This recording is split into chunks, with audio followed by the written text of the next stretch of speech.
अकामो धीरः अमृत स्वयं भूरसेन तृप्तो न कुतश्चैनो नः तमेव विद्वान्नभिभाय मृत्योरात्मानं धीरम् अजरं युवानम् पुण्डरीकं नवद्वारं त्रिभिर्गुणिभिरावृतं तस्मिन् तद्यक्षमात्मन्वत्तद्वै ब्रह्मविदो विदुः।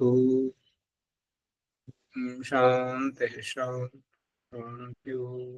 ఈ యొక్క ఉపనిషత్ జ్ఞాన గంగా అధ్యాత్మ సత్సంగానికి వచ్చేసినటువంటి వారందరికీ నమస్తే, స్వాగతం, సుస్వాగతం.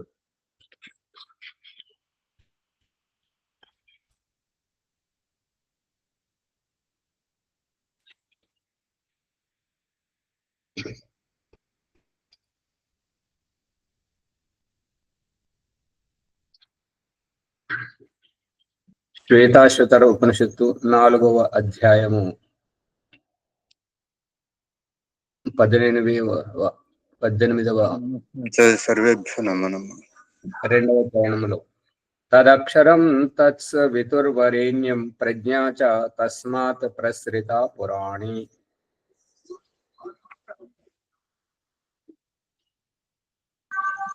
ఓం నమస్తే ఆచార్య, సర్వేభ్యో నమః ఆచార్య. నమస్తే. తద్ అక్షరం, తద్ ఆ యొక్క పరమాత్మ, అక్షరం క్షరము కానటువంటి వాడు, నాశనము లేనటువంటి వాడు ఆ యొక్క పరమేశ్వరుడు. సవితు జగత్తు యొక్క ప్రేరకుడు, సృష్టి రచనకర్త అయినటువంటి ఆ యొక్క భగవంతుణ్ణి వరేణ్యం వరించాలి, ధారణ చేయాలి. పరమేశ్వరుని మనము వరించినట్లయితే, ఆ పరమేశ్వరుని ఆశ్రయం పొందినట్లయితే మన సకల దుఃఖములు, ఈ యొక్క భవబంధాలు అన్నీ పటాపంచలైపోయి ప్రజ్ఞ బుద్ధి వికాసముతోటి మన వ్యక్తిత్వ వికాసము గావించుకొని తస్మాత్ తద్వారా ప్రసృత ఈ యొక్క ప్రారబ్ధం అనుసారంగా జన్మ జరా మృత్యు బంధంలో ఏదైతే వ్యాపకంగా ఈ యొక్క సృష్టి వ్యవస్థ ఎటువంటిదంటే పురాణి, ప్రతి సృష్టిలో వస్తున్నటువంటిది, ఇంకా అనంత సృష్టి కాలం వరకు నిరంతరంగా ఈ యొక్క సృష్టి నుంచి మనమందరం సత్యమును తెలుసుకొని అసత్యాన్ని వదిలేసి భవబంధాన్ని నుంచి తరించిపోతుంటాం. ఇప్పుడు 19వ శ్లోకంలో చెప్తున్నారు ఏంటంటే, నైనమూర్ధ్వం నా తిర్యంచ నా మధ్యే పరిజగ్రభాత్ నా తస్య ప్రతిమా అస్తి యస్య నామ మహాద్యశః. నా ఏనం, ఈ యొక్క శివ స్వరూపుడు, కళ్యాణ స్వరూపుడు అయినటువంటి పరమేశ్వరుడు, ఇతడు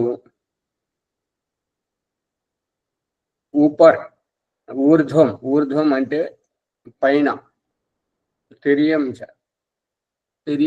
తిర్యక్ అంటే ఇక్కడ అక్కడ, ఈ పక్క ఆ పక్క, నా మధ్యే ఇతడు మధ్యలో, పరిజగ్రభద్ ఏ యొక్క ఆధారాన్ని పట్టుకొని లేడు. ఈ కథలో మనోరంజనం ఏంటంటే,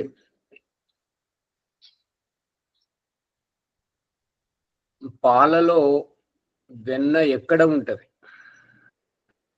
గిలాసులో ఉన్నటువంటి పాలలో కింద ఉంటుందా, కింది పాలల్లో ఉంటుందా, పైన పాలల్లో ఉంటుందా, మధ్య పాలల్లో ఉంటుందా, ఎక్కడ ఉంటది అని అంటే అంతటా ఉంటది.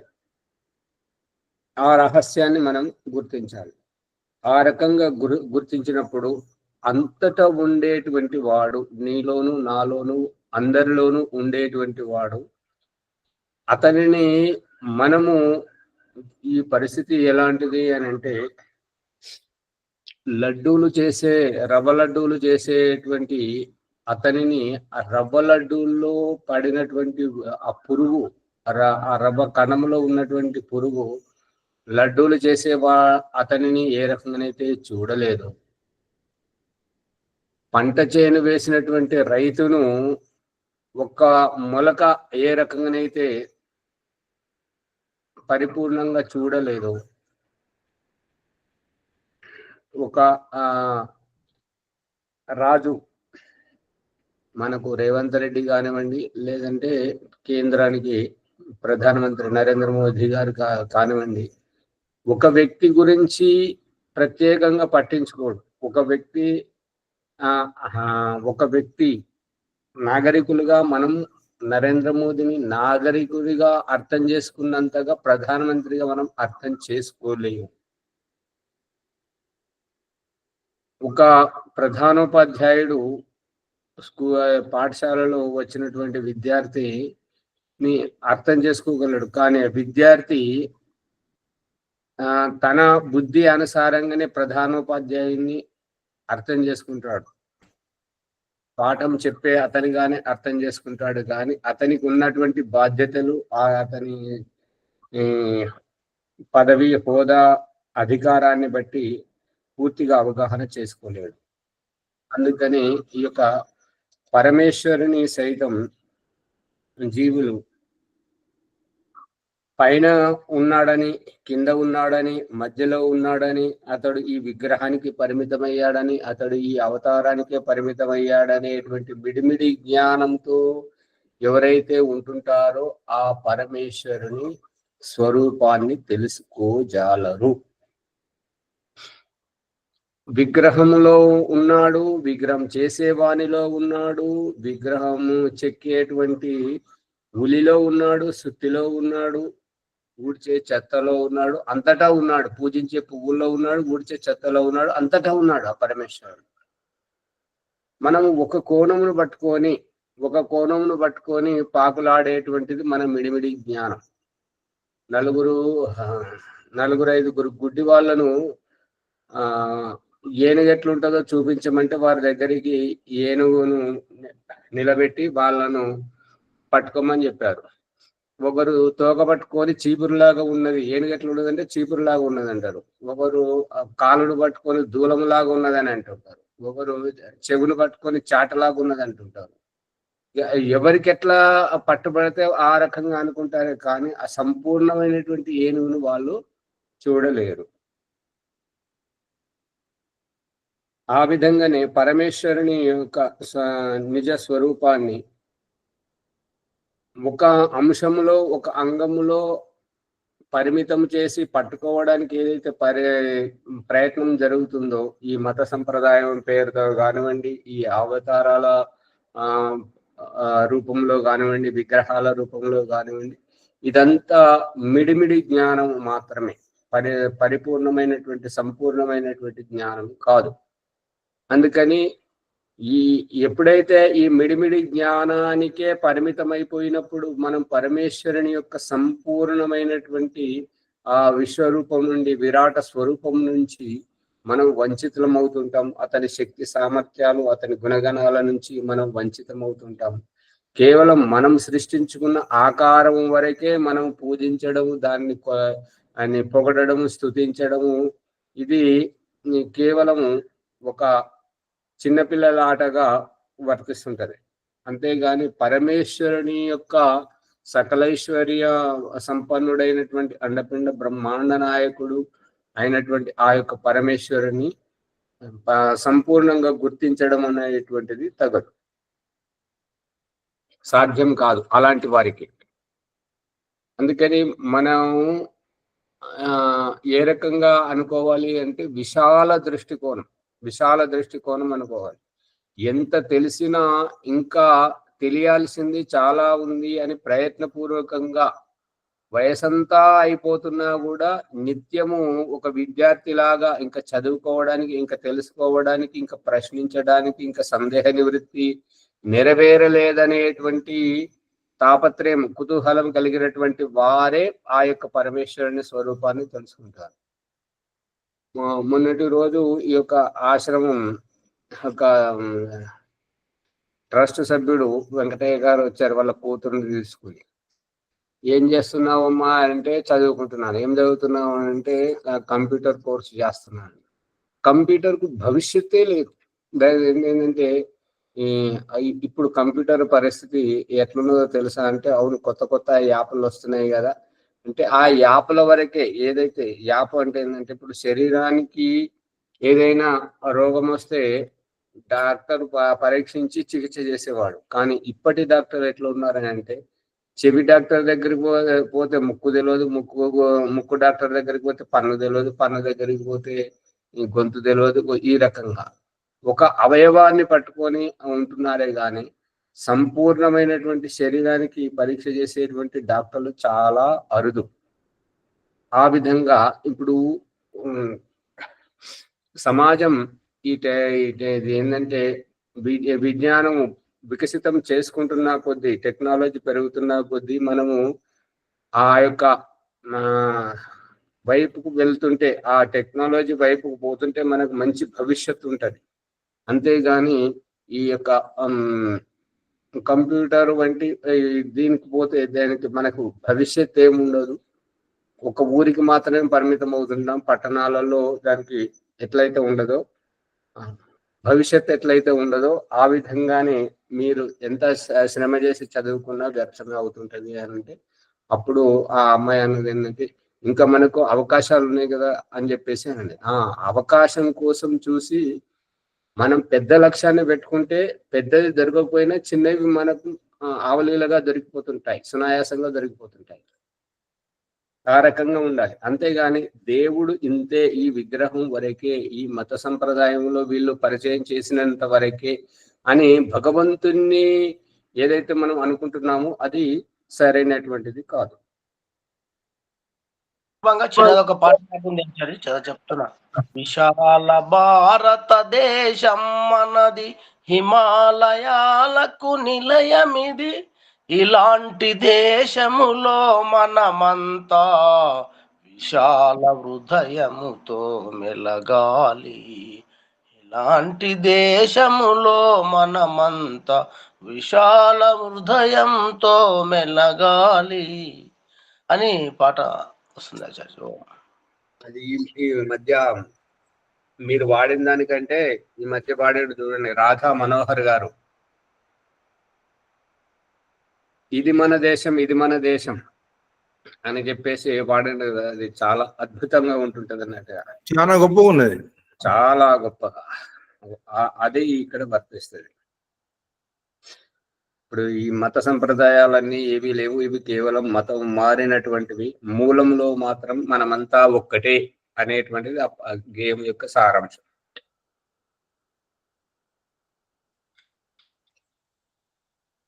ఇరవైది చూడండి. నా సందృశ్య తిష్టతి రూపమస్య నా చక్షుషా పశ్యతి కష్టనైనం హృదిస్థం మనసా యా ఏనం ఏవం విదు అమృతాస్తే భవంతి. ఇది 19వ దాంట్లో కొంత మిగిలిపోయింది. ఏంటంటే ఇలాంటి విశాల విరాట్ స్వరూపమైనటువంటి ఆ పరమేశ్వరుని విగ్రహం రూపొందించడం, ఒక కళా ఆకృతిలో బంధించడం సాధ్యం కాదు. కాబట్టి యజుర్వేదము 32వ అధ్యాయము ప్రకారం నా తస్య ప్రతిమ అస్తి, ఆ యొక్క పరమేశ్వరునికి ప్రతిమ, విగ్రహము, రూపము, ఆకృతి లేదు. విగ్రహము, ఆకృతి, రూపము ఉండాలి అని అంటే ఆ పరమేశ్వరుని విగ్రహము, రూపము, ఆకృతిని కల్పించేటువంటి, చిత్రించేటువంటి చిత్రకారుడు అంతకంటే పెద్దగా ఉండాలి. ఆ పరమేశ్వరుని తన మస్తిష్కంలో ఇమిడ్చుకోవాలి. ఆ కళను మస్తిష్కంలో తొనికిసలాడుతున్నటువంటి ఆ ప్రతిరూపాన్ని ఛాయాచిత్రంగా చిత్రీకరించాలి. శిల్పం లాగా చిత్రీకరించాలంటే చిత్రకారుడి బుద్ధి లోపల ఇమిడిపోవాలి. చిత్రకారుడి బుద్ధి లోపల ఇమిడిపోవాలి అంటే చిత్రకారుడు చిత్రించేటువంటి చిత్రం కంటే విశాల దృష్టికోణం కలిగి ఉండాలి. అందుకని ఇప్పుడు చిత్రకారుడు గొప్పవాడవుతాడు కానీ చిత్రించే చిత్రం ఎక్కడ గొప్ప అవుతుంటది. అందుకని ఒక్కొక్కసారి మనోరంజనం ఏర్పడుతుంటది అంటే మనిషిని దించపోతే కోతి తయారవుతుంటది, కోతిని దించపోతే మనిషి తయారవుతుంటాడు. ఆ రకంగా ఉంటుంటది అన్నట్టు. అందు గురించి భగవంతుడు ఈ చిత్రంలోకి ఈ విగ్రహంలోకి రాలేడు. ఇప్పుడు ఇక్కడ పతంజలి యోగాసనంలో భిన్న భిన్న దృశ్యాలు కనబడుతున్నాయి. వాస్తవికమైనటువంటి పతంజలి స్వరూపము రామ్దేవ్ గారు హరిద్వార్ పతంజలిలో ఏ రకంగా పెట్టాడో, అంతర్జాలీయంలో గూగుల్ సెర్చ్ లో యూట్యూబ్ లో ఏ రకంగా ఉందో ఇక్కడ విగ్రహం చెక్కింది మాత్రం అదొక సాహేబు కూర్చున్నట్టుగా ఉంది. సత్యం సత్యమే. అంటే అది ఆ విగ్రహాన్ని చెక్కిపించిన వారు తీసుకొచ్చి ప్రతిష్టాపన చేసేయడంలో ప్రధానంగా ఉన్నటువంటిది ఆ యొక్క సాహేబు వర్గం అతనే కాబట్టి ఆ విగ్రహం ఆ రకంగానే ఉంది. మళ్ళీ ఈ ద్వారం, ఆ ప్రధాన ద్వారం గేట్ ఎక్కడైతే పెట్టారో దాని మీద పెట్టినటువంటిది ఎవరో అది నీమ్ హకీం సాహేబులు కూర్చున్నట్టుగా పెట్టారు. మనం పెట్టాలనుకున్నది ఏంటిది, అక్కడ పెట్టింది ఏంటిది అంటే యథార్థము. అదే మనిషిని దించబోతే కోతి బొమ్మ వచ్చినట్టుగా అట్లా ఉంటుంటది అన్నట్టుగా. ఇప్పుడు హనుమంతుని చేయకపోతే కోతి అయింది అన్నట్లు. ఇప్పుడు ఇది ఆర్య సమాజంలో దయానందిని విగ్రహం దానిని బొమ్మను వేయించడానికి ఎవరెవరైతే శ్రద్ధతో ప్రయత్నించారో, ఆ కళాకారుడు ఎవరైతే ఆ బొమ్మను వేయడానికి ప్రయత్నించారో దయానందిని ముఖాకృతి వికృతమైపోయి ఆ వేయిస్తున్నటువంటి వ్యక్తి ముఖ కవలికలు వస్తున్నాయి చాలా వరకు. అంటే బొమ్మ వేసే అతను ఎవరైతే వేయిస్తున్నారో, ఎవరైతే తనకు డబ్బులు ఇస్తుంటారో, ఎవరైతే అతనికి ఈ పనితనాన్ని చెప్పారో అతని పట్ల శ్రద్ధావంతుడై ఈ బొమ్మను దించుతుంటే దయానందుని పట్ల, దయానందుడు ఎవరో తెలియదు, దయానందుని గురించి తెలియదు, ఈ వ్యక్తి వేయిస్తున్నాడు, ఇతను నాకు డబ్బులు ఇస్తున్నాడు కాబట్టి ఇతని మనసును నేను సంతృప్తి పరచాలనే కళాకారునిలో ఉంటుంటది కాబట్టి దయానందుడు వికృతమైపోయి ఆ వేయిస్తున్నటువంటి వ్యక్తి ముఖ కవలికలు వస్తున్నాయి. అందుకని భగవంతుడు ఒక రూపంలోకి, ఒక ఆకృతిలోకి రాలేడు. అలా చేయాలనుకోవడం ఇది అత్యంత బుద్ధిహీనమైనటువంటిది. బుద్ధిహీనం అంటే వారంటే బాధపడుతుంటారేమో కానీ యథార్థం అదే.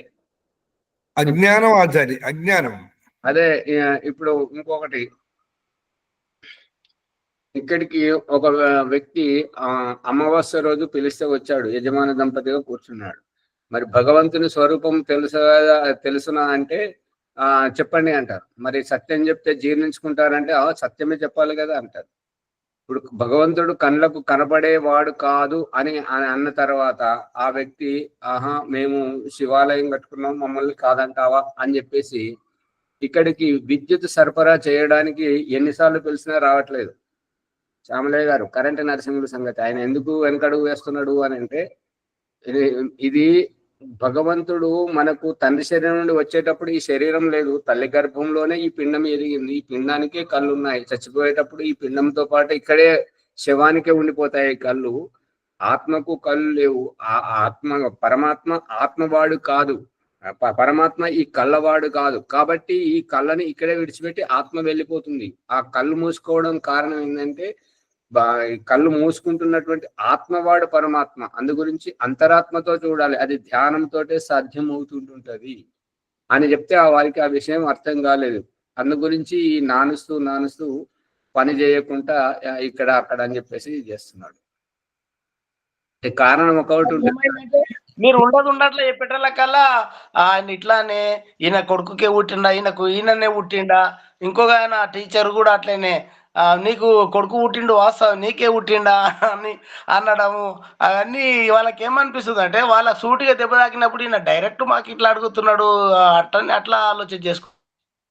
అది మిడిమిడి జ్ఞానం. అందు గురించి సత్యం చెప్పకపోతేనేమో మన ఆత్మ వాళ్ళకి అన్యాయం చేస్తున్నాం, వాళ్ళు శ్రద్ధతో వచ్చారు అని అనిపిస్తుంది. చెప్తేనేమో వాళ్ళు జీర్ణించుకోలేరు, మా మతాన్ని ఖండిస్తున్నారు, మా దేవుడిని ఖండిస్తున్నారు అని చెప్పేసి వాళ్ళు బాధపడుతున్నారు. అది ఇదంతా మిడిమిడి జ్ఞానం మినహా దీంట్లో యథార్థం ఏమీ లేదు. వాళ్ళ గురువు గారు వచ్చి చెప్తే చేస్తారంట. ఆ గురువు గారికి పరమాత్మని స్వరూపం మరి అది ఎంతవరకు తెలుసో అది వారికి తెలవాలి, వాళ్ళ గురువు గారికి తెలవాలి. కానీ మరి పనివాడు అన్నప్పుడు ఎవరు పిలిస్తే వారు పోవాలి, డబ్బులు తీసుకోవాలి, పని చేయాలి, అట్లా ఉండాలి. కానీ ఈ పక్షపాతం వహిస్తే మాత్రం ముందుకు లోకం మొత్తం ఆచార్య, లోకం మొత్తం ఈ విధంగానే స్వార్థమైన లోకంలో ఎవరిని తెలివి ఎక్కువ ఉంటే వాడే ఉపయోగించుకొని ఆ విధంగానే ప్రకృతిని కూడా ప్రజలను కూడా ఆ విధంగానే నడిపిస్తున్నారు. కానీ కరెక్ట్ యథార్థంగా మాత్రం ఏడ కనబడతలేదు. ఇప్పుడు అందుకనే ముఖస్థుతి పొగడతలు ఇక వెనక నుంచి ఎంత లోతు గోతు తవ్వినా ఏ రకంగా కుట్రలు పన్నినా ఏం కాదు. కానీ మొదట మాత్రం అమ్మో మీరంటే చాలా గొప్పవారు, మీరు ఇలాంటి వారు, ఓంప్రకాష్ గారు మీరు చాలా విజ్ఞానం చెప్తుంటారు, మీరు ఇటువంటిది ఎవరు చెప్పారు అని చెప్పి పొగడడం, ముఖస్థుతి చేయడం. దీనికి అలవాటు పడిపోయి ఉన్నది కాబట్టి సమాజం అంతా మోసపోతున్నది. ఇక్కడ మూలంలోకి రానంత వరకు ఇంతేనండి. అసలు విషయంలోకి రానంత వరకు ఇట్లాగే నడుస్తూ ఉంటుంది. ఇది సరైనది కాదు అని అసలు ఏంటని ఆలోచన చేసినప్పుడు మాత్రమే దాన్ని ఆచరిస్తారు, కానీ లేకపోతే ముఖస్థుతే నడుస్తుంది. యథార్థవాది లోక విరోధి. అవునవును. కానీ సమాజం తెలుసుకున్న వాళ్ళు అనేది తెలుసుకున్న వాళ్ళు కరెక్ట్ గా చెప్పలేకపోవటమే దీనికి ముఖ్య కారణం. కానీ వాళ్ళు కూడా ఎంతో అన్యాయం చేస్తున్నట్టే సమాజానికి. తెలిసిన వాళ్ళు, జ్ఞానం లేని వాళ్ళకి ఏమీ లేదు, తెలిసిన వాళ్ళు కరెక్ట్ విషయం చెప్పకపోవటం మూలన ఇంకా నష్టం జరుగుతూ ఉంది. ఆచార్జీ నమస్తే. నమస్తే ఆచార్జీ, మొదలు ఇట్లా చెప్తే వాళ్ళకి అర్థం కాదు కదా, వేరే విధంగా అర్థం చేసుకొని అట్లా దూరం అవుతారు ఆచార్జీ. మొట్టమొదలు రావడానికి ఈ విషయం చెప్తే ఏది తెలియదు కదా, కాబట్టి అది ఇక అర్థం చేసుకోరు వాళ్ళు. ఇప్పుడు రాజమణమ్మ గారు చెప్తున్నటువంటి అభిప్రాయం ఏంటంటే, శ్వాస తీసుకోవడానికి మనకు పెద్దవాళ్ళకు గాలి అవసరం, కానీ పిల్లలకు గాలి ఏం అవసరం, వాళ్ళకి ఇంకో రకంగా ఇవ్వాలి కదా. సూర్యుని ప్రకాశం మనకో రకంగా, వారికో రకంగా, అన్నము మనకో రకంగా, నీళ్లు పాలు మనకో రకంగా, వారికో రకంగా. అంతేనా? మరి రావడం ఈ విషయం చెప్పే వరకు వాళ్ళు ఆయనతో భయపడి అటే పోతారు ఆచార్య. మనం అనుకుంటాము, కానీ భగవంతుడు నడిచే నేలను అందరికి ఒకే రకంగా, పీల్చే గాలిని అందరికి ఒకే రకంగా, సూర్యరశ్మిని అందరికి ఒకే రకంగా, మరి రోగము, నొప్పి, బాధ అందరికి ఒకే రకంగా అనుభవింపజేస్తున్నాడు కదా అమ్మగారు. అవును ఆచార్య, చేస్తుర్రు. ఎందుకంటే అర్థం చేసుకుంటలేము, అట్లా అర్థం తొందరగా అర్థం కాదు కదా ఆచార్య. ఒకరొకరికి అర్థమవుతుంటది, ఒకరొకరికి కాదు ఆచార్య. అంటే కాకపోవడానికి కారణం ఏంటంటే, వాళ్ళు ఎవరినైతే నమ్మారో, నిన్న మహేశ్వరమ్మ గారు చెప్తున్నారు, నాకు ఇంతవరకు దేవుడి గురించి అసలు అర్థం కాకపోయేది, కానీ ఆచార్య గారు చెప్తున్న తర్వాత నాకు పూర్తి నమ్మకం, విశ్వాసం కలిగింది. అంటే నమ్మకం, విశ్వాసం దగ్గరే ఉన్నారు, కానీ ఈశ్వరుని యొక్క అనుభవం దగ్గర లేరు. ఇప్పుడు ఏంటంటే వాళ్ళ భర్త మీద కానీ, తండ్రి మీద కానీ, పిల్లల మీద కానీ వారికి విశ్వాసం, నమ్మకం, వారి మీద వాళ్ళ పిల్లలకు, వారి భర్తకు, వాళ్ళ అమ్మ నాన్నకు విశ్వాసం. విశ్వాసం అంటే ఎక్కడ? పరాయి వాళ్ళ మీద విశ్వాసం, పరాయి వస్తువు మీద విశ్వాసం, నమ్మకం. కానీ ఇప్పుడు మనం యాత్ర చేయాలి, డ్రైవర్ని పిలుచుకున్నాము అంటే అతని గురించి మనకు తెలియదు కాబట్టి మరి మంచిగా నడుపుతాడా అని చెప్పేసి తెలివైన వారు అంటారు. ఇక తెలియని వాళ్ళు ఏం చేస్తున్నారే, నాకు ముందు సీట్ ఉండాలి, నాకు కిటికీ దగ్గర ఉండాలని దీనికోసం కొట్లాడతారు. కానీ తెలివైన వాళ్ళు, నువ్వు మంచిగా మంచిగా తీసుకొస్తావా? పూర్వ ముఖ్యమంత్రి రాజశేఖర్ రెడ్డి నల్లమల అడవులకు వెళ్ళేటప్పుడు అడిగాడు కదా, బేగంపేట ఎయిర్పోర్ట్ లో, మేఘావృతమై మరి ముసురు పడుతుంది, మరి క్షేమంగా తీసుకెళ్తావా అని అన్నాడు. అదేంటే చాలా మంచిగా తీసుకెళ్తా అని చెప్పేసి అతను చెప్పాడు, కానీ తీసుకుపోయి అక్కడ పడేసాడు. అయిపోయింది. నమ్మకం, విశ్వాసం ఏంటంటే పరాయి వాళ్ళ మీద ఉంటుంది. మనకు జన్మనిచ్చిన తల్లిదండ్రి, కట్టుకున్న భార్య, భర్త, పిల్లల మీద నమ్మకం, విశ్వాసం అనేటువంటిది ఎలా అసంభవమో అదే రకంగా భగవంతుడి మీద కూడా నమ్మకం, విశ్వాసము అంటే అతనికి ఉనికికి మనం దూరంగా ఉన్నాం, అతని అస్తిత్వాన్ని మనం పట్టుకోలేకపోతున్నాము అనేటువంటిది అభిప్రాయం. అతడు లేకపోతే సూర్యుడు లేడు, చంద్రుడు లేదు, భూమి లేదు, మన ఉనికియే లేదు. మరి అంత పెద్ద ఆయనకు ఇంత చిన్నగా పరిమితి పెడితే ఎట్లా? కాబట్టి యథార్థం తెలుసుకోవాలి ఎవరైనా సరే, విద్వాంసులైనా అవిద్వాంసులైనా ఎవరైనా సరే యథార్థం తెలుసుకుంటే కొంచెం ముందుకు పోతారు అంతే.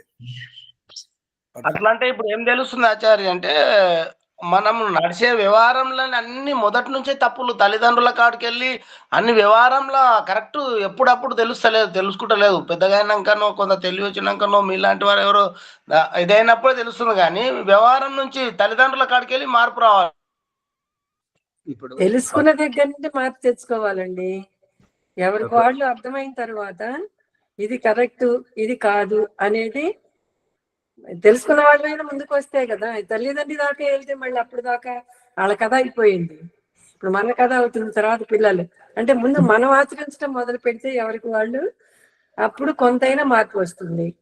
ఎవరో చెప్తున్నారు దాన్ని అంటే పోతున్నామని మనం వినేవాళ్ళం కూడా అనుకుంటే ఇంకా దాంట్లో అర్థమేమి లేదు కదా. ఎందుకో నాకు అలా అనిపించింది, అట్లా అని చెప్పారు అనుకోండి. కానీ మనమైనా కొంతైనా ఆచరించాలి. ఎవరు ఎదుటి వాళ్ళకి నచ్చడం అనేది కూడా ఏంటంటేనండి, మనం చూసిందే నచ్చుతుంది, చూడండి నచ్చదు.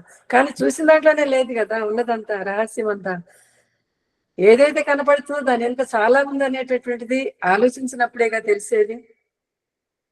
ఆలోచన కొంచెం మనం కూడా కొంచెం ఆలోచనలో ముందుకు వచ్చి మనల్ని అడిగిన వాళ్ళకి కూడా మనకు తెలిసింది వాళ్ళకి నచ్చని తెలుసు. వాళ్ళు అడుగుతున్నారు అంటే శ్రద్ధ ఉందనే దాన్ని బట్టి మనకి అది తెలిస్తే చెప్పటం, లేకపోతే లేదు అంతే. వాళ్ళు మన దగ్గరికి రావట్లేదు అనేటటువంటి దాన్ని పట్టుకున్నాం అనుకోండి. అమ్మగారు సాగదీస్తే సమయం కాలక్షేపం అవుతుంటది. ఇప్పుడు మనోరంజకం ఏంటంటే పాణిని మహావిద్యాలయం కన్యా గురుకులం బనారస్ లో మన ఆర్య సమాజం పక్షంలో ఇప్పుడు ఎవరైతే స్త్రీలు ఉన్నారో ఆచార్యులు, పండితులు, స్త్రీలు అంతా అక్కడికి వెళ్ళి వచ్చినటువంటి వారే. ఆ యొక్క పాణిని కన్యా మహావిద్యాలయం వారి పేరు ప్రజ్ఞాదేవి. వారు చదువుకునేటప్పుడు చిన్నప్పుడు వాళ్ళ నాన్నగారు అత్యంత ఆర్య సమాజం అంటే అత్యంత శ్రద్ధ గలవాడు అనమాట. అతడు బ్రహ్మదత్తు జిజ్ఞాసు మేము చదువుకున్నటువంటి గురుకులం ఆచార్యుల వల్ల ఆచార్యుడు అనమాట. ఈ పాణిని మహావిద్యాలయం అనే సంస్థకు మూల సంస్థాపకుడు బ్రహ్మదత్తు జిజ్ఞాసు. అయితే అతను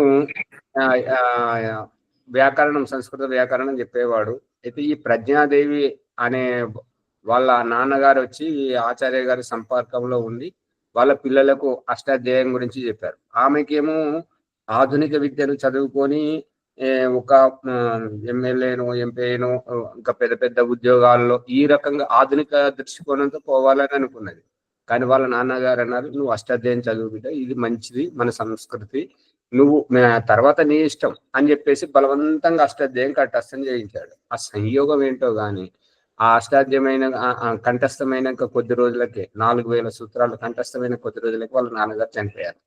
చనిపోతే అమ్మగారికి లోక జ్ఞానం తెలియదు. ఇక ఈమె పెద్ద కూతురు కాబట్టి ఇక ఏం చేయాలి అని అంటే ఆ గురువు గారి దగ్గరికి పోతే, నువ్వు ఈ యొక్క వ్యాకరణం చదువుకొని నువ్వు పిల్లలకు చదివించడం మొదలుపెట్టు, నీకు ఈ రకంగా నీ జీవితం మాత్రం సురక్షితంగా ఉంటది. ఇక ఆధునిక యుగంలోకి వెళితే ఉద్యోగం, వ్యాపారం దగ్గరికి ఒకరి దగ్గరికి పోయి ప్రాధేయపడితే అక్కడ అతని బుద్ధి ఎట్లుంటుందో ఆ రకంగా నీ పట్ల వ్యవహరిస్తుంటాడు. కాబట్టి ఇక జరిగే పరిణామాలకు ఇలా అయింది అలా అయిందని బాధపడే కంటే ఇదైతే సుఖమం, విద్యా మార్గంలోకి రామానగానే ఆమెకు అర్థమైంది. నాన్నగారు జయించింది మంచిగా అనిపించింది. ఇప్పుడు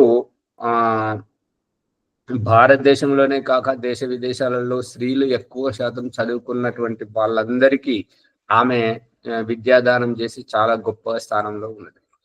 ఈ ప్రకరణం ఎందుకు చెప్పడం జరుగుతుంది అని అంటే, ఇప్పుడు మన బాలరాజు గారు లాంటి వాళ్ళకు ఏంటంటే ఈ విషయంలో ఇప్పుడిప్పుడు పదార్పణం చేస్తున్నారు. పిల్లలకు తెలియదు, వాళ్ళకు జన్మదినం ఎట్లా చేసుకోవాలో తెలియదు. వాళ్ళకు తెలియకుండా మనము చెయ్యాలి. వాళ్ళు ఇంకేదైనా చేస్తున్నప్పుడు మీకు ఇది తెలియదు, ఇది చూడండి అని చెప్పేసి వాళ్ళకు బలవంతంగానైనా తెలియజేయాలి. అలా తెలియజేసినప్పుడు నెమ్మది నెమ్మదిగా వాళ్ళు గ్రహించడం మొదలు పెడుతుంటారు.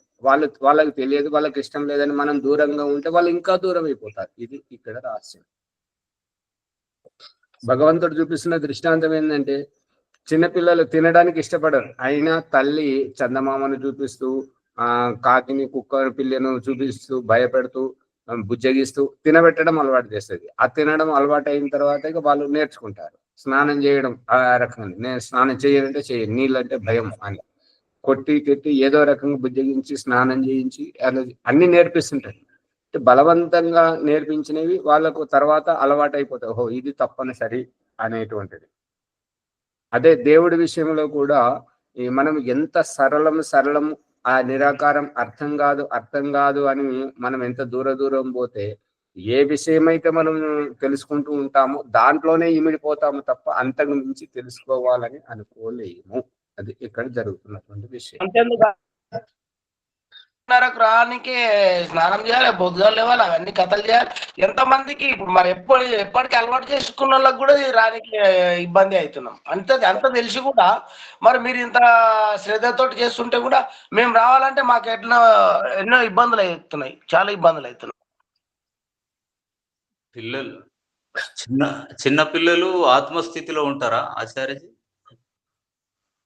ఆత్మస్థితిలో ఉండరని చెప్పేసే భగవంతుడు ఈ పాలు తాగించడము, అన్నం తినిపించడము, స్నానం చేయించడము, మలమూత్ర విసర్జన చేయించడం, ప్రతిదానికి హెచ్చరించి అమ్మ నాకు ఈ పరిస్థితి ఉన్నదని తల్లి అర్థం చేసుకొని తదనుగుణంగా వ్యవహరిస్తేనే పిల్లలు సుగమంగా ఉంటారు.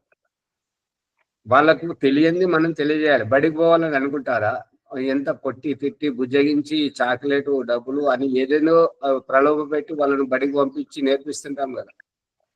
వాళ్ళు గుర్తించిన తర్వాత ఇక మనం మానేయమన్నా మానేయరు. వాళ్ళు గుర్తించే వరకు వాళ్ళకు తెలియజేయాలి అంతే. వాళ్ళు ఆహారం తీసుకోవడానికి ఇష్టపడుతుండరు, చాలా ఇబ్బంది పడాల్సి వస్తుంది ఆహారం తినిపించడానికి. అందుకే ఇప్పుడు ఈ శోభమ్మ గారు వచ్చారు, వాళ్ళ కొడుకు అది ఏం జరిగినా కూడా కర్మఫలానుసారంగా కొంత మతి స్థిమితం లేక అతను చేసేటువంటి వ్యవహారంతో వారు ఎంత ఓర్చుకొని ఏంటంటే అతనికి అనుకూలంగా అతను చెప్పినటువంటి బాటలోనే అతను ఏం చేస్తున్నాడో అతనికి తెలియనటువంటి పరిస్థితుల్లో అతను ఎంత ఇబ్బంది పెట్టినా దాంట్లో ఒదిగిపోయి అతను మంచిగా అయ్యే వరకు ఓపిక పట్టింది, సహించుకున్నది. ఆమె చెప్తుంటే మా అమ్మ ఇంతగా ఓపిక ఉంటుందా అనేటువంటిది తెలుస్తుంది. వేరే వాళ్ళైతే తీసుకుపోయి హాస్పిటల్లో పడేస్తుంటారు, పిచ్చి ఆసుపత్రిలో. కానీ తల్లి తన కళ్ళ ముందు ఉండాలి బిడ్డ అని చెప్పేసి తాను ఓపికతో చేసి అతన్ని సవరించింది.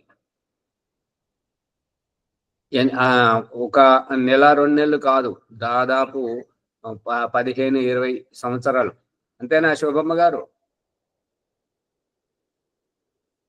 వారికి కొత్తగా వస్తున్నారు కదా, మాట్లాడడం తెలియనట్టున్నది.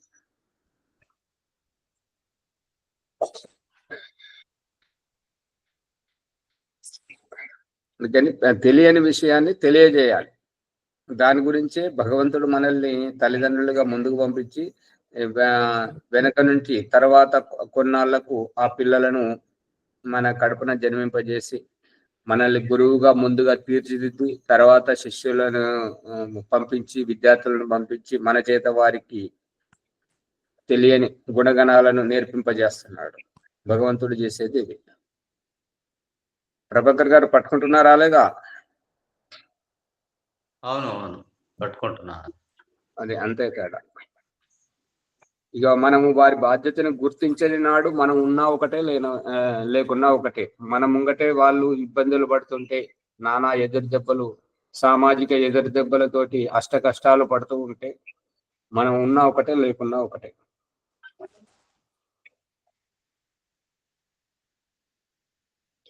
భగవంతుని సారాంశం ఏంటంటే పిల్లలకు మన అనుభవాన్ని చెప్పాలి కానీ నీతులు చెప్పొద్దు, శుద్ధులు చెప్పొద్దు, అనుభవాన్ని చెప్పాలి. మంచి చెడు నువ్వు చూసి నీ తెలివితేటలతో నువ్వు వ్యవహరించు. మంచి చెప్పాలి, చెడు చెప్పాలి, నిర్ణయం నీది అని పిల్లలకు చెప్పాలి. అప్పుడు వాళ్ళు బాగుపడతారు. నీతులు చెప్తే మనకు దూరంగా ఉంటారు, యథార్థం చెప్తే మనకు ఎంత దూరంగా ఉన్నా ముందు మనల్నే సంప్రదిస్తారు. పరిస్థితి ఇది అని చెప్పేసి.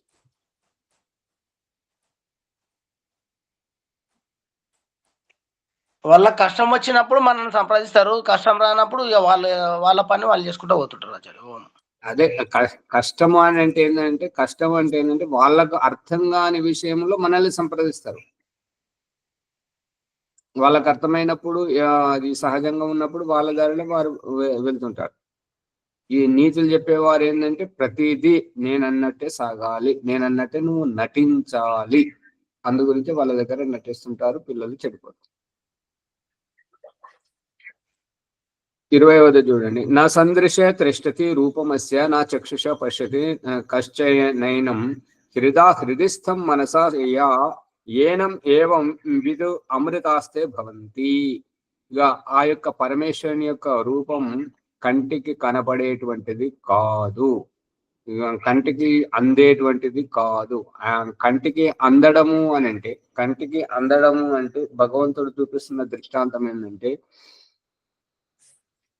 తండ్రి శరీరం నుండి వస్తున్నటువంటి శుక్రకణముగా వస్తున్నటువంటి సంతాన ఆత్మ మనకు ఇగో ఈ తండ్రి మనకు జన్మనిస్తున్నాడు, ఇగో ఈ తండ్రి నుంచే మనం పుడుతున్నాము అని చూడడం సాధ్యం ఎలాగైతే కాదో, అలాగే తన తల్లి శారీరకంగా మనకు జన్మనిస్తుంది అని చెప్పేసి ప్రత్యేకంగా చూసేటువంటి స్థితిలో లేడు. అందుకే ఉండరు.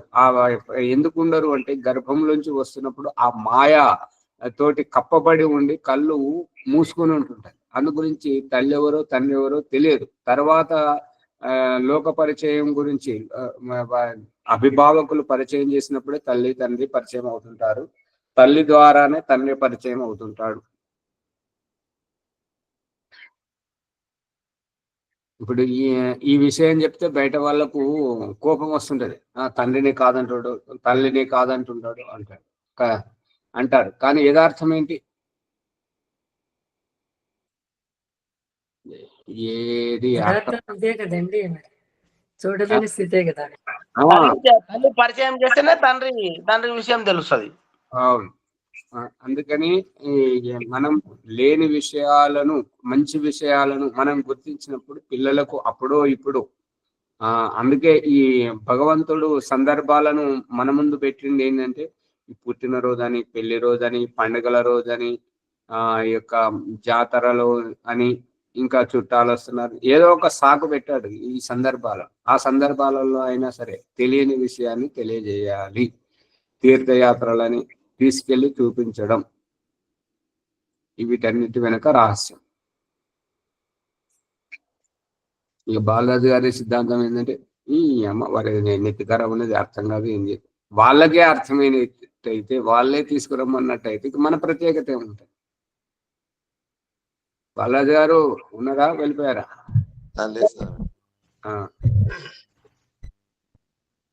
రెండు మాటలు వాళ్ళది విన్నా ఒక మాట మనది వినిపించేటట్టుగా ఉండాలి. అప్పుడే వాళ్ళు పట్టుకున్నది మనం చెప్తున్నటువంటిది రెండిట్లలో వ్యత్యాసం చూస్తుంటారు. నిజమైనటువంటిది నిక్కచ్చిగా ఉంటుంటది కాబట్టి కొద్దిగా ఆలస్యంగా అర్థమవుతుంటది. మన గురించి వాళ్ళకి ఖచ్చితంగా అన్నప్పుడు మన చెడు ఎక్కడ నింకుతారు కానీ మంచి ఎక్కడ నింకారు, చెడు గురించే చెప్తుంటారు ఎప్పుడు. ఎందుకు అని అంటే ఇప్పుడు నీతులు చెప్పే వాళ్ళ విషయంలో చూడండి, పిల్లలకు చాలా జాగ్రత్తగా నీట్గా ఉండాలి, మంచిగా శుభ్రంగా ఉండాలి అనే తయారు చేసి తల్లి పంపిస్తుంది. బయట పోయి బురదలో కూడా పడతాడు, బురదతో ఆడుకుంటాడు. ఎవరిని తిట్టద్దు, చేయొద్దు, మంచిగా మాట్లాడాలి అని చెప్పేసి నీతులు చెప్తే వాడు గడప దాటగానే ఇంటి పక్క వచ్చారే నీ అవ్వతో దాంతో మొదలు పెడతాడు. ఇప్పుడు వీళ్ళకి ఏం చేయాలి? అందు గురించి చెప్పేటిది ఒకటి, అక్కడ జరిగేది ఇంకొకటి.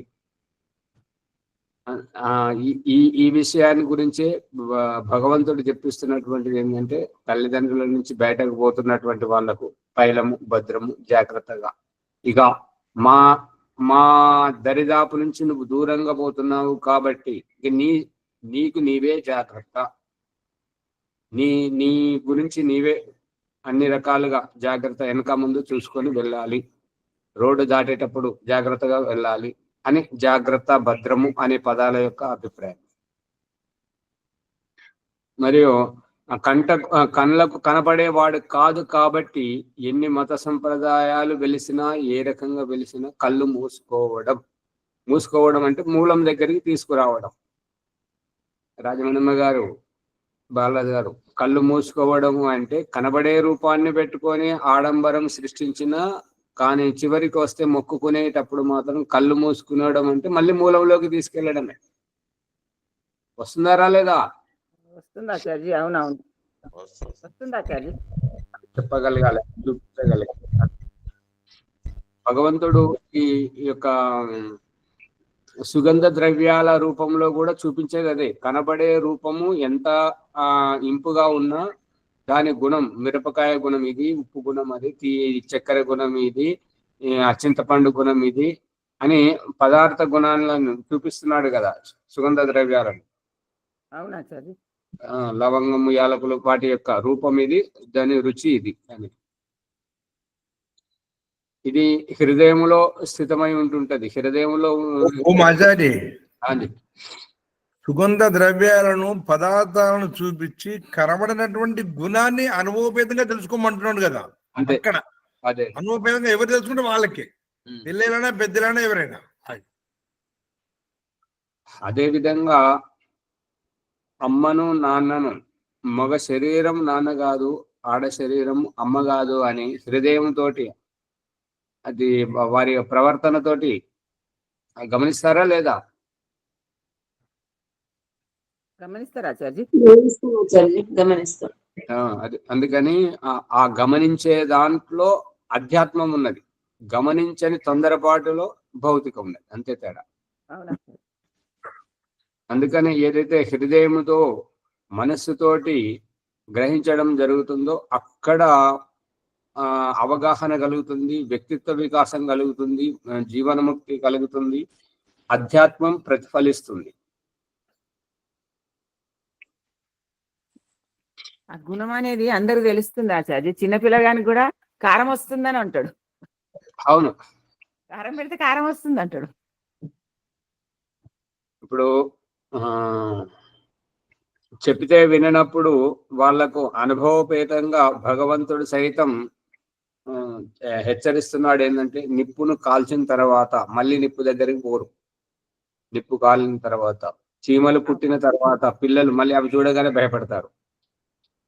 కరెంటు షాక్ కొట్టిన తర్వాత మళ్ళీ ఆ కరెంటు దగ్గర పోవాలంటేనే వాళ్ళు భయపడతారు. ఇక తల్లి ఆసరా చేసుకొని, నువ్వు తింటలేవు కదా, చీమలా పట్టిస్తా, నీకు ఆయి కాలుస్తా అని చెప్పేసి భయపెట్టి వాళ్ళను నియంత్రించడం, అది ఆ రకంగా. అవునాచార్య.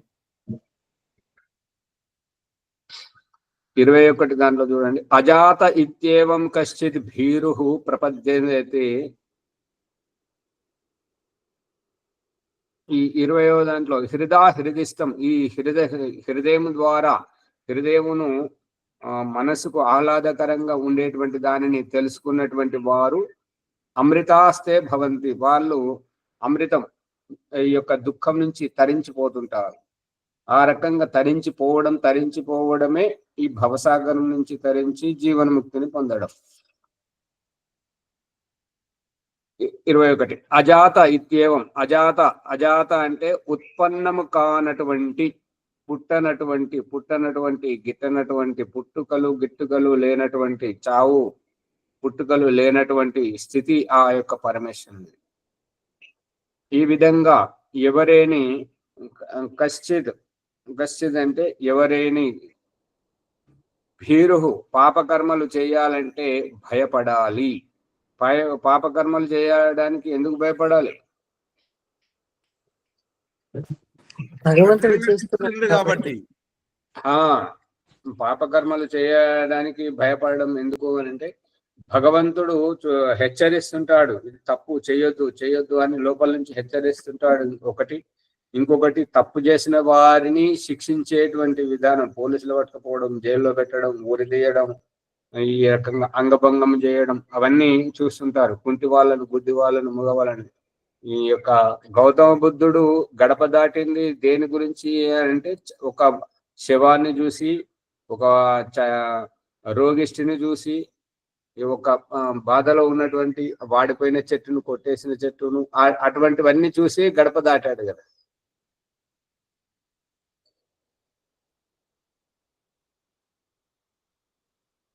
దయానందుడేమో శివలింగం మీద ఎలుక పాకడం, ఆ పదార్థాలను ఉచ్ఛిష్టం ఎంగిలి పరచడం చూసి గడప దాటాడు. గౌతమ బుద్ధుడేమో శవాన్ని ఇట్లా చూసి, రోగిష్ఠుని చూసి.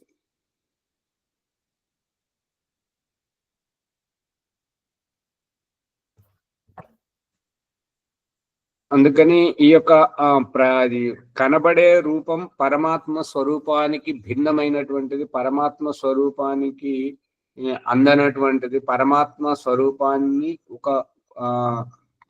ఆ యొక్క ఊహించుకునేటువంటి ఊహలో పండితుడు. మీరాబాయి శ్రీకృష్ణుని మందిరానికి వెళితే పూజారి అన్నాడు, నువ్వు స్త్రీవి కదా, ఏమి ఇలా దూసుకుంటూ వస్తున్నావేంటి, గడప దాటి వస్తున్నావు, నువ్వు అసలు రావచ్చునా, నువ్వు స్త్రీవి లోపలికి రావచ్చునా అని అంటే మీరెవరు అని అంటే నేను పురుషుణ్ణి అంటారు. మరి పురుషుడు మీరు రావచ్చు కదా, రావచ్చా అంటే రావచ్చు అంటారు. ఎందుకు రావచ్చు అంటే అతడు పరమ పురుషుడు, మామూలు పురుషుడు అన్నమాట. నువ్వు పురుషుడు ఎప్పుడయ్యావు, పుట్టే కంటే ముందయ్యావా, మరి ఈ చనిపోయిన తర్వాత కూడా పురుషునిగానే ఉంటావా అంటే ఈ పుట్టుకతోటే తల్లి గర్భంలోని స్త్రీ పురుష దేహం తయారైంది కాబట్టి ఈ స్త్రీ పురుష దేహంతో నువ్వు స్త్రీగా, నేను పురుషునిగా ఉన్నాను. అందు గురించి శ్రీకృష్ణుడు పరమ పురుషుడు కాబట్టి పురుషునికి పురుషుడిగా దగ్గరగా ఉండాలి కాబట్టి నేను ఇక్కడ పూజారిగా ఉన్నాను. నువ్వు స్త్రీవి కాబట్టి నువ్వు దూరంగా ఉండాలి అని అంటే అప్పుడు ఆమె ఏమంటదంటే, పుట్టే కంటే ముందు నువ్వు పురుషుడివేనా అంటే కాదు అంటాడు. మన చచ్చిపోయినాక నువ్వు పురుషుడిగానే ఉంటావా అంటే కాదంటాడు. అంటే ఇది మధ్యలో వచ్చిన దానికే నువ్వు పురుషుడు అని పులకరించిపోతున్నావు. మరి నీ వలనే నేను పుట్టే కంటే ముందు స్త్రీని కాదు, చచ్చిపోయిన తర్వాత కూడా నేను స్త్రీని కాను. అటువంటప్పుడు ఈ మధ్యలో వచ్చిన దాని గురించి ఈ వ్యత్యాసం ఏంటి అని అంటే అప్పుడు పూజారికి తల తిరిగింది అనమాట. ఓహో, ఈ మధ్యలో వచ్చింది, మనం దీనికి పాకులాడుతున్నాం, ఇక్కడే కొట్లాడుతున్నాం. కానీ పరమేశ్వరుడు మాత్రం ఈ స్త్రీ పురుష భేదభావానికి అతీతుడు, అతనికి ప్రేమ కావాలి. అందుకే సంతానంగా స్త్రీలను పుట్టించేది అతడే, పురుషులను పుట్టించేది అతడే. స్త్రీలు పురుషులు కూతుర్లైన కుమారులైన ఇద్దరి పిల్లల్ని తల్లిదండ్రి సమానంగా ప్రేమిస్తూ ఉంటుంటారు. నా పిల్లలు అనేటువంటి భావంతో భగవంతుడి దగ్గర నా వాళ్ళు అందరూ అని, నా బిడ్డలు అనే ఉండాలి, కానీ ఈ స్త్రీ అని పురుషుడని వ్యత్యాసం ఉండకూడదు అనేటువంటిది అభిప్రాయం. ఈ ఉచ్చనీచము అనేటువంటిది, చిన్న కులము పెద్ద కులము అనేటువంటిది, ఇదంతా మనం పెట్టుకున్నటువంటి మిడిమిడి జ్ఞానం, మూర్ఖత్వమే తప్ప భగవంతుడి దగ్గర ఇటువంటివి ఏవి ఉండవు. కానీ ఆ లోతు తెలిసిన వాళ్ళు అందరు సమానం అనేది అంటే లోతు తెలియదు కాబట్టి వీళ్ళు ఇంకా తెలియని వాళ్ళ కిందనే లెక్క అవుతుంది ఆచార్య. అదే అందుకని ఈ గురుముఖ పరంపరతోటి ఆ రహస్యాలని తెలియజేస్తున్నారు. కానీ గురువులకే తెలియని అప్పుడు అటువంటి తెలియని గురువుల దగ్గరే శిష్యరికం పొంది అతనినే సర్వస్వంగా భావించి జీవితం అక్కడే గడిపినటువంటి వారికి నిజమైనటువంటిది తెలియదు. అందుకే దయానంద సరస్వతి ఏంటంటే ఆర్య సమాజ నియమంలో చూపిస్తున్నది ఏంటంటే సత్యమును స్వీకరించడం, అసత్యాన్ని వదిలేయడం గురించి చెప్పాడు అన్నమాట. ఈ విధంగా ఈ యొక్క 4వ అధ్యాయం పూర్తిగా వస్తున్నది. ఏమని చెప్తున్నాడంటే,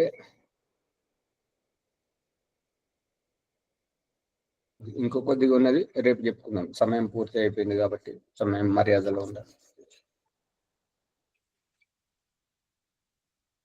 ముందుకు తీసుకెళ్ళండి. ఆచార్య ఓం ప్రకాశ్ గారి ధన్యవాదములు. మనము శ్వేతాశ్వతర ఉపనిషత్తు లోపల 4వ అధ్యాయంలో 18, 19, 20, 21 వాటి సంపుటాలను మనము లోతుగా ఆలోచిస్తున్నాము. ఈశ్వరుని రహస్యం వేదం చెప్తుంది, ఈశ్వరునికి ఆ పరమాత్మకు ఆకారం లేదని. ఈ మన విద్వాంసులు పండితులము ఒక ఆకారం ఒక గిరి గీసి పరిమితి రూపంలో ఉంచుతున్నారు. ఆ యథార్థాన్ని తెలుసుకోవాలి. ఎప్పటి వరకైతే మనం యథార్థం తెలుసుకోమో అప్పటి వరకు అజ్ఞానంలోనే ఉంటాం. ఆ తత్వం తెలుసుకుంటే మనము శారీరకంగా, మానసికంగా, ఆత్మికంగా సుఖపడతాం. అది దాని కొరకు అనేక రకాల ఉదాహరణలు, లోతైన ఉదాహరణలు చెప్తూ ఇప్పుడే శ్రీకృష్ణుడు దాన్ని ఏం చెప్పారంటే కృష్ణ భక్తురాలు గుడిలోకి ప్రవేశించినప్పుడు స్త్రీ పురుష ఆ భేదాన్ని చక్కగా వ్యత్యాసంగా స్త్రీ ఏంటిది పురుషుడు ఏంటిది దీనికి అతీతంగా ఉన్నది ఎవరు, అక్కడే ఆ స్థానంలో ఉండిపోకూడదు, మధ్యలో వచ్చింది మధ్యలో పోతుంది, జన్మకి రాకన్న మొదలంటే జన్మ నుంచి పోయిన తర్వాత ఏంటిది అనే రహస్యాన్ని చాలా తక్కువ మంది చెప్తారు. అది చక్కగా తెలియజేశారు. వారికి మరోసారి ధన్యవాదాలు. ఈరోజు వైదిక సంధ్యోపాసన మరి ప్రణవముని తర్వాత ఎవరైనా ఉన్నారా? ఎపిసోడ్ గురించి చెప్పండి. మీదే ఈ ఎపిసోడ్ ను లైక్ చేయండి, షేర్ చేయండి, సబ్స్క్రైబ్ చేయండి, పక్కన ఉండే గంట సమ్మలు గట్టిగా నొక్కండి. 1-2 సార్లు వినాలి, వింటే లోతుగా అర్థమవుతుంది. ఎవరండి? శ్యామల గారు మీదే ఉంది మునిజీ గారు, మీరే చేయండి. ధన్యవాద. అత వైదిక సంధ్యోపాసన ప్రణవముని భాగ్యనేరం. ఓం అమృతోపస్తరణమసి స్వాహ. ఓం అమృత అపిదానమసి స్వాహ. ఓం సత్యం యశస్త్రీర్మైస్త్రీః శ్రేతాం స్వాహ. ఓం శన్నో దేవీరభిష్టయా ఆపో భవంతు పీతయే శయ్యోరభిస్రవంతు నః. ఓం వాక్ వాక్, ఓం ప్రాణః ప్రాణః, ఓం చక్షుశ్చక్షుః, ఓం శ్రోత్రం శ్రోత్రం, ఓం నాభిః, ఓం హృదయం, ఓం కంఠః, ఓం శిరః, ఓం బాహుభ్యాం యశోబలం, ఓం కరతల కరపృష్ఠే. ఓం అత మార్జన మంత్రాః. ఓం భూ పునాతు శిరసి. జీవాత్మ ప్రార్థన. ఓ ప్రాణప్రదాత ఈశ్వరోవాచ. ఓ జీవాత్మ, నీవు నీ పూర్వజన్మ ప్రారంభ కర్మ ఫలాన్ని పునీతం చేసుకో, పవిత్రం చేసుకొని తెలుసుకోవడం. ఓం భువః పునాతు నేత్రయోః. జీవాత్మ ప్రార్థన. ఓ దుఃఖ వినాశక పరమాత్మ సందేశము. ఓ జీవాత్మ, నీ యొక్క దృష్టి ఈ దృశ్యమైన జగత్తును అదృష్టమైన జగత్తును మూల్యాంకనంలో నీ బుద్ధిని ఉపయోగించి మంచి చెడులను మూల్యాంకనం చేసుకొని సుఖదుఖములకు మూల కారణము తెలుసుకో, సాక్షాత్తుగా జీవించు. ఓం సహ పునాతు కంటే. జీవన ప్రార్థన. ఓ స్వయం సుఖ స్వరూప పరమాత్మ సందేశము. కంఠములోని గుంత స్థానంలో జరిగేటువంటి ఆవాగమనాలపైన ప్రత్యేకంగా దృష్టి పెట్టి మరి ఆ ఆకలి దప్పికలను జయిస్తూ నియంత్రిస్తూ ఆధ్యాత్మిక విద్యను తెలుసుకో. అందుకే కంఠకోపేక్షిత్ పిపాస నివృత్తి యోగ దర్శనము. స్వయం సుఖానందమే జీవన్ముక్త అవస్థను తెలుసుకోవడం. ఓం మహాపునాతు హృదయే. జీవాత్మ ప్రార్థన.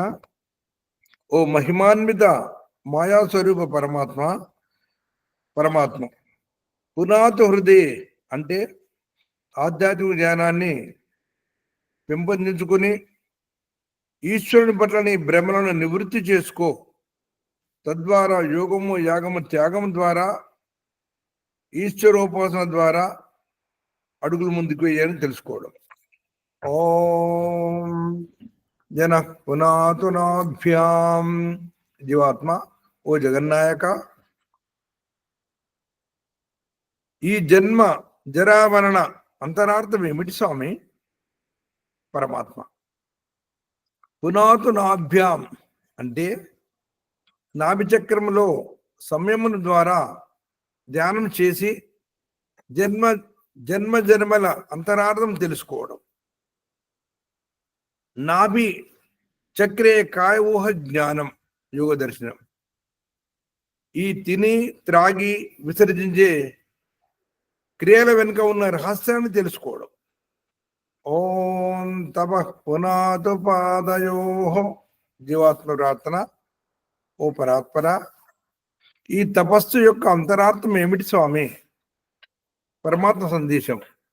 ఓ జీవాత్మ, ఈ జన్మ జరా మరణ దుఃఖదాయక స్థితి నుంచి నిన్ను నీవు ఉద్ధరించుకో. అంటే నీచాది నీచమైన ఈ నిమ్న స్థితి నుంచి పైకి ఎదగాలని తెలుసుకో. అందుకే జంగాభ్యాం పదభ్యాం ధర్మం అస్మి విశిరాజ ప్రతిష్ఠితం. యజుర్వేదము 29వ మంత్రం. ఈ రెండు పాదముల తొంటి ఎముకల మధ్యలో నేను అనే జీవాత్మను ఉన్నానని తెలుసుకోవడం. ఓం సత్యం పునాతు పునఃశిరసి. జీవాత్మ, ఓ వినాశక సత్యస్వరూప పరమాత్మ సందేశం. పునాతు శిరసి అంటే మళ్ళీ మళ్ళీ పరమ పవిత్రమైన భావనతో మరొకసారి శిరస్సునందు అనుభవపేతంగా ధ్యానం చెయ్యి, ఉపాసన చేయని తెలుసుకోవడం. సత్యశాపి హితం ముఖం యజుర్వేదము అంటే సత్యము యొక్క స్వరూపము కప్పబడి ఉందని గ్రహించుకో. యో అసౌ ఆదిత్యే పురుష సో అసౌ అహం. యజుర్వేదము 40:17వ మంత్రము. తెల్లగా కనిపిస్తున్న ప్రకాశము ఆ స్వరూప పురుషుడును నేనే పరమాత్మను తెలుసుకో. పురీషం వసాన సుకృతస తత్రలోకి ఎత్ర గచ్చ పూర్వే పరేత. యజుర్వేదము 13:31. ఓ జీవాత్మ, నీవు ఇక్కడ ఉండవలసిన వాడవు కాదు. ఎక్కడికైతే నీ పూర్వజులు ఇక్కడి నుంచి తరించి వెళ్ళిపోయారో ఆ పుణ్యలోకాలకు వెళ్ళు. ఓ జ్ఞానస్వరూప, ప్రకాశం కనిపిస్తుంది కానీ నీవు కనిపించలేదు స్వామి. ఎక్కడున్నావు? సూర్యుని ప్రకాశిస్తున్నది ఆ ప్రకాశంలో నేనే. నశక్యతే వర్ణయితుం గిరా తదా స్వయం అంతఃకరణేన గృహ్యతే అని తెలుసుకో. ఓం ఖం బ్రహ్మ. జీవాత్మ, ఓ సర్వవ్యాపక జగన్నాయక పరమాత్మ. పునాతు సర్వత్ర అంటే నీ యొక్క సంకుచిత శారీరక పింజరము నుంచి అధిగమించి ఆకాశం వలె అంతటా వ్యాపించి ఉన్న ఆ నిరాకార తత్వ ఈశ్వరానుభూతిని అనుభవభేదంగా తెలుసుకో. అష్టచక్రా నవద్వారా దేవానాం పూర్వయోధ్య తస్యాం హిరణ్మయ కోశే జ్యోతిషా వృత. అథర్వవేదము 12:31. 8 చక్రములు 9 ద్వారముల ద్వారా ఇంద్రియాల ఈ అయోధ్యాపురముని తెలుసుకో. అందులో స్వర్గమనే స్వర్ణమయ ఆవాసము జ్యోతితో ప్రకాశిస్తుందని అనుభవభేదంగా తెలుసుకోడు. 7 అంతస్తుల అంతర్యాత్ర. అత ప్రాణాయామంత్రా. ఓం భూః సహస్రార చక్రము ప్రాణాధారము జీవం పోసుకోవడం. ఓం భువః ఆజ్ఞాచక్రము త్యాగభావనతో దుఃఖ విముక్తి పొందడం. ఓం స్వహ విశుద్ధి చక్రము అనాహత అనుభూతి మరియు స్వయం సుఖ స్వరూప అవస్థను తెలుసుకోవడం. ఓం మహః ఇది అనాహత చక్రం. ఇక్కడ పరమాత్మ అనుభవపేతంగా తెలుసుకోవడం. ఓం జనః మణిపూర చక్రము దేహి సాక్ష్యం వల్ల దేహంను చూడటం అనగా అమృతస్య నాభిః. అథర్వవేదము అంటే ప్రసవంలో శిశువు తెంచుకున్న తల్లితో పేగుబంధం వలె ఆ పరమాత్మతో జీవాత్మను అనుబంధాన్ని తెలుసుకోవడం. ఓం తపః స్వాధిష్టాన చక్రము, దేహము క్రింది వైపు నుంచి పైకి రావాలని గమనార్హం. ఓం సత్యం మూలాధార చక్రము, సత్యము జ్ఞానం అనంతం బ్రహ్మ. ఈ శరీర రహిత జీవన్ముక్త అవస్థను తెలుసుకొని ఈశ్వరోపాసనను నిమగ్నం అవడం. ఈ విధంగా ప్రాణాయామ మంత్రాలను తెలుసుకొని అంతరహస్యాన్ని గ్రహించిన జీవాత్మ సంధ్యా మొదటి ప్రకరణలో ఈశ్వరుడు ఆనందంలో నిమగ్నమైపోతుంది. అనంతరము అసఫలమైనటువంటి జీవాత్మ తిరిగి మళ్ళీ సంధ్యా రెండవ ప్రకరణలో సంధ్యోపాసన అగమర్శన మంత్రాలతో ప్రారంభిస్తుంది. అత అగమర్శన మంత్రాః.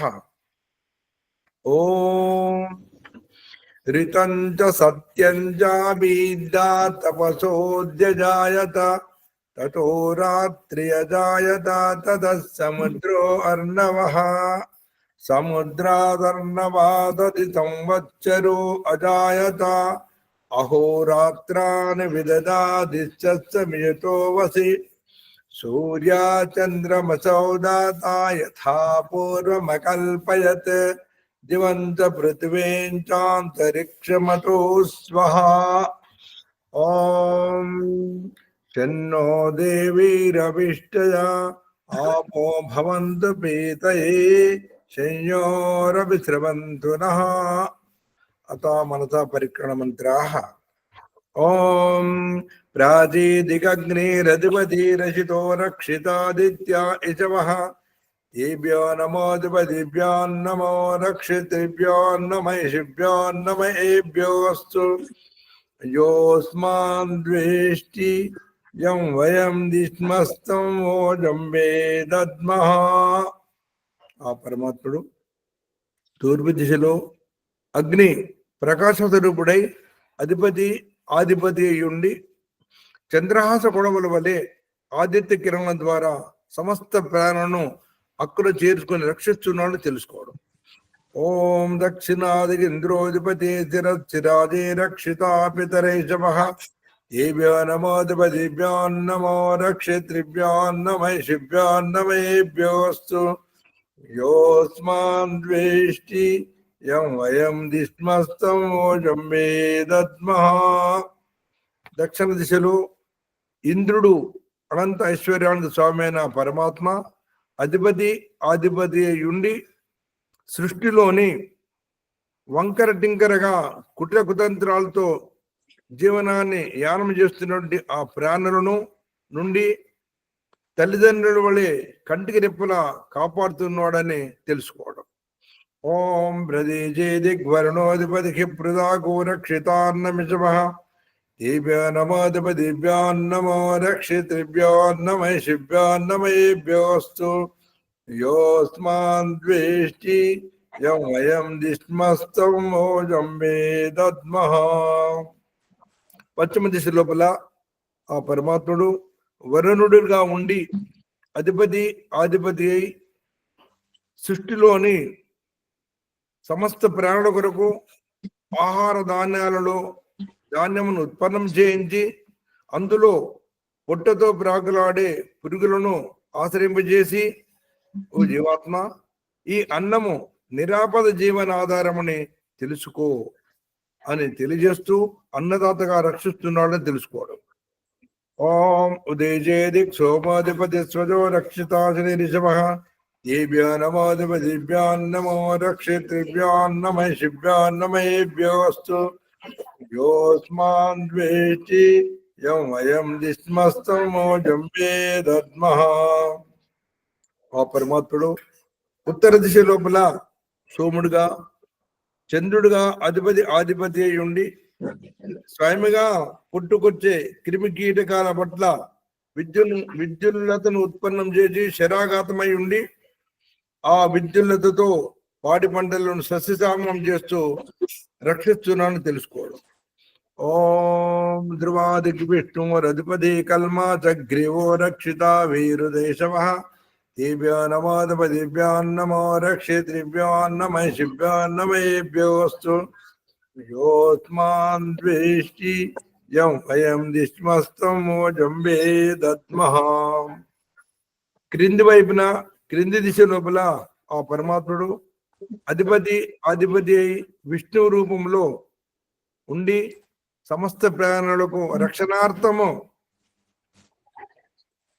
వృక్ష వనస్పతి వీరిదుములను ఫలపుష్పాది లతాది వృక్షాలను ఉత్పన్నం చేసి భూగర్భ విషవాయువుల నుంచి జల కాలుష్య నివారిస్తూ కాపాడుతున్నాడని తెలుసుకోవడం. ఓం ఊర్ధ్వాది బృహస్పతి రధిపతి చిత్రో రక్షిత వర్షమిషమ దేవ్యో నమో రక్షిత్రిభ్యో శిభ్యోన్నమేభ్యోస్తు యోస్మాన్ ద్వేష్టి యం వయం దిష్మస్తం మోజంబే దద్మః. ఊర్ధ్వలోకమున పై దిశ లోపల ఆ పరమాత్ముడు బృహస్పతి అయి అనంత జ్ఞాన స్వరూపుడై సమస్త ప్రాణుల అభివృద్ధి కొరకు చతుర్వేద జ్ఞానాన్ని ప్రసాదించి ఆ తర్వాత ఆకాశ సముద్రం నుండి అమృత జలాన్ని వర్షింపజేసి అనేక రకాల రోగాలను నయం చేస్తున్నాడని అనుభవపేతంగా తెలుసుకోవడం. ఈ విధంగా మనసా పరికరణ మంత్రాలలో ఆ పరమాత్ముడు నన్ను వెన్నంటి ఉండి అన్ని విధాలు రక్షిస్తున్నాడని తెలుసుకున్న జీవాత్మ ఇంకొక అడుగు ముందుకేస్తూ పరమాత్మ ఆనందానుభూతి పొందడం కొరకు ఉపస్థాన మంత్రాలతో ప్రార్థిస్తుంటాడు. అత ఉపస్థాన మంత్రా జాత వేద చేశృణువామ సోమమరాతీయతో దహాతి వేద సనః పరిషదతి దుర్గాని విశ్వా నావేవ సింధుం దురితాత్యగ్ని చిత్రం దేవానాముదగాదనేకం చక్షుర్మిత్రస్య వర్ణస్యాగ్నేః ఆప్రద్యావా పృథివీ అంతరిక్షం సూర్య ఆత్మా జగతశ్చక్షుషా ఉదుత్యం జాతవేదసం దేవం వహంతి కేతవ దృశ్యే విశ్వాయ సూర్యం ఉద్వయం తమతస్పరిస్వః పశ్యంత ఉత్తరం దేవం దేవత్ర సూర్యమగన్మజ్యోతిరుత్తమం. ఈ విధంగా ఉపస్థాన మంత్రాల ద్వారా ఈశ్వరుని ధ్యానించిన జీవాత్మ అనుకున్న లక్ష్యాలను చేరుకోలేకపోయాను, ఎక్కడో నాలో తప్పు జరిగింది, ఓ పరమాత్మ నాకు మళ్ళీ అవకాశాన్ని ప్రార్థించు స్వామి అని చెప్పి ప్రాయశ్చిత్త మంత్రం ద్వారా పరమాత్మను వేడుకుంటాడు. అత ప్రాయశ్చిత్త మంత్రా ఓం తచ్చక్తురుదేవైతం పురశ్చాచుక్రముచ్చరత్ పశ్చేమ శరదాశ్చితం జీవేమ శరదాశ్చితం శృణుయామ శరదాశ్చితం ప్రబ్రవామ శరదాశ్చితం అధీనాసామ శరదాశ్చితం భూయచ్చ శరదాశ్చితాత్. ఓ పరమేశ్వర, నాకు 100 శరదృతులు గడిచేంత కాలం వరకు కూడా నాలోని సమస్త ఇంద్రియాలు ఆరోగ్యంగాను బలంగాను పవిత్రంగాను ఉండేలా నాకు ఆజ్ఞను ప్రసాదించు స్వామి. నేను ఎవరికి ఆధీనంలో ఉండకుండా నా జీవనాన్ని కొనసాగించేలో నన్ను కాపాడు స్వామి అని చెప్పి ఈ ప్రాచ్యత్వంతో పరమాత్మను వేడుకుంటాడు. అనంతరము ఓం షన్నో దేవీరవిష్టయాపో భవంతు పీతయే శమ్యో రవిస్రవంతు నః. ఓం భూర్భువస్వః తత్సవితుర్వరేణ్యం భర్గో దేవస్య ధీమహి ధియో యో నః ప్రచోదయాత్. ఓ పరమేశ్వర, నీ అనంత కృపలున నేను నేర్చిన జప ఉపాసనాది కర్మముల మూలమున ధర్మ అర్థ కామ మోక్షములు అనేది ఈ చతుర్విధ పురుషార్థములను నాకు ఈ జన్మలోనే వెంటనే సిద్ధించినట్లు అనుగ్రహింపము స్వామి. అత నమస్కారమంత్రాః. ఓం నమః శంభవాయ చ మయోభవాయ చ నమః శంకరాయ చ మహేశ్వరాయ చ నమః శివాయ చ శివతరాయ చ. ఓం శన్నో దేవీరవిష్టయ ఆపో భవంతు పీతయే సంయోరవిశ్రవంతు నః. ఇది వైదిక సంధ్యోపాసన ప్రణముని భాగ్యనగరము అత శాంతి మంత్రం. ఓం ज्योतिशान्तिरन्तरिक्षकं शान्तिः पृथिवी शान्ति आपा शान्ति ओषधे शान्तिः वनस्पते शान्तिर्विश्वे देवा शान्ति ब्रह्म शान्ति सर्वं शान्तिः शान्तिरेव शान्ति सामा शान्तिरेधि. ओम शान्ति शान्ति शान्तिः. नमस्ते आचार्य नमः. అందరికీ నమస్తే. పునః ఈశ్వరుడు గురించి లోతుగా వస్తుంది కాబట్టి చక్కగా 1-2 సార్లు వినాలి. మన బంధువులకు, శ్రేయోభిలాషులకు, మిత్రులకు, ఈవెన్ శత్రువులకు కూడా ఇది పనిచేయనట్టుంటే వారు కూడా జ్ఞానాన్ని పొంది పరోపకారం భావన జరుగుతుంది. ఈ విధంగా అందరూ ప్రయత్నం చేస్తారని ఆశిస్తున్నాం. ఓం శుభం. ఆచార్య